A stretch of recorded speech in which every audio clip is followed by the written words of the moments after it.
Halo, saya Fahri, mahasiswa FAIBMS.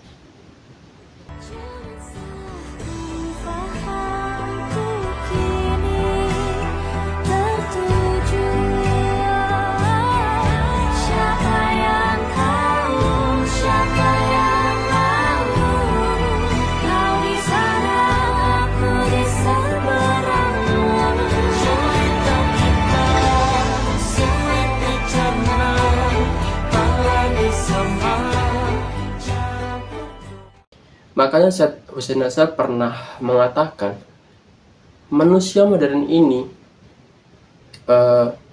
memperlakukan alam seperti seorang pelacur. Mereka mengambil manfaat sebesar-besarnya tanpa ada rasa tanggung jawab untuk memperbaikinya. Itu tadi penampilan video singkat dari pembabatan hutan yang terjadi di Indonesia, atau kita katakan saja deforestasi. Pemerintah mencanangkan sebuah program yang bernama Food Estate, atau kita katakan saja ketahanan pangan. Nah, program ini direncanakan akan membuka lahan seluas 20 juta hektar atau hampir setara dengan 2 kali wilayah Jawa. Tentu itu sebuah wilayah yang cukup luas. Dan lalu kita akan melihat dampak dari deforestasi.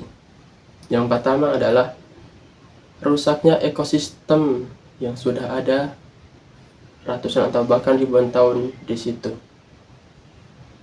Nah, dari rusaknya hutan ini akan mengancam flora dan fauna, atau hewan-hewan dan tumbuhan di situ akan terancam punah karena ya tempat mereka hilang seperti itu. Lalu yang kedua adalah akan menimbulkan sebuah pertentangan dengan masyarakat ada di situ. Ya karena hutan-hutan di Indonesia atau hutan di Kalimantan itu bukan nggak ada penghuninya, mereka ada penghuninya, ada masyarakat adat yang udah lama tinggal di situ. Nah, jika dianalogikan, kita akan marah jika rumah kita dirusak. Nah, itulah yang mereka rasakan. Mereka marah karena rumah mereka dirusak. Sehingga tak heran kalau mereka menyerang para aparat. Lalu yang ketiga adalah hutan monokultur. Nah, yang perlu dipahami adalah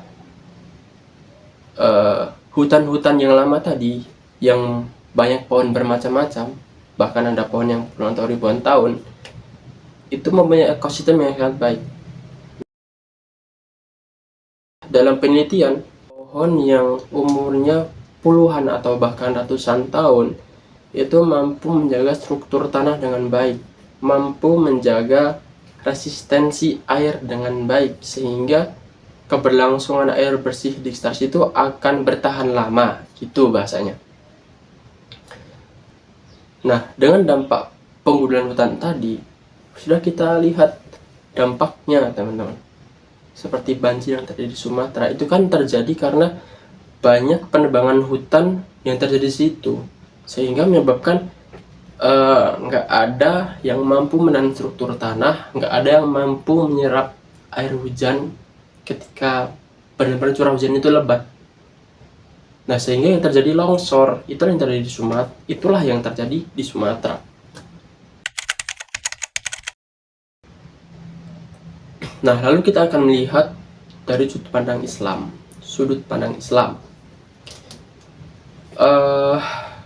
Dalam Al-Quran surat Al-Baqarah ayat 30 disebutkan, wa idza qala rabbuka lil malaikati inni ja'ilun fil ardi khalifah. Jadi kita sebagai manusia ini adalah khalifah, teman-teman, pengganti Allah di muka bumi, sehingga tugas kita ya menjaga keberlangsungan ekosistem, menjaga kelestarian alam di bumi ini. Justru yang terjadi di era sekarang sebaliknya, manusia mengeksploitasi alam sebesar-besarnya tanpa dia mau atau ada rasa tanggung jawab untuk memperbaiki ekosistem yang sudah dirusak tadi. Makanya Syed Hussein Nasr pernah mengatakan, manusia modern ini memperlakukan alam seperti seorang pelacur. Mereka mengambil manfaat sebesar-besarnya tanpa ada rasa tanggung jawab untuk memperbaikinya. Nah, lalu yang bisa kita lakukan adalah kita senantiasa mengingatkan dan memahamkan masyarakat sekitar kita betapa pentingnya menjaga ekosistem, betapa pentingnya menjaga alam ya demi keberlangsungan hidup kita.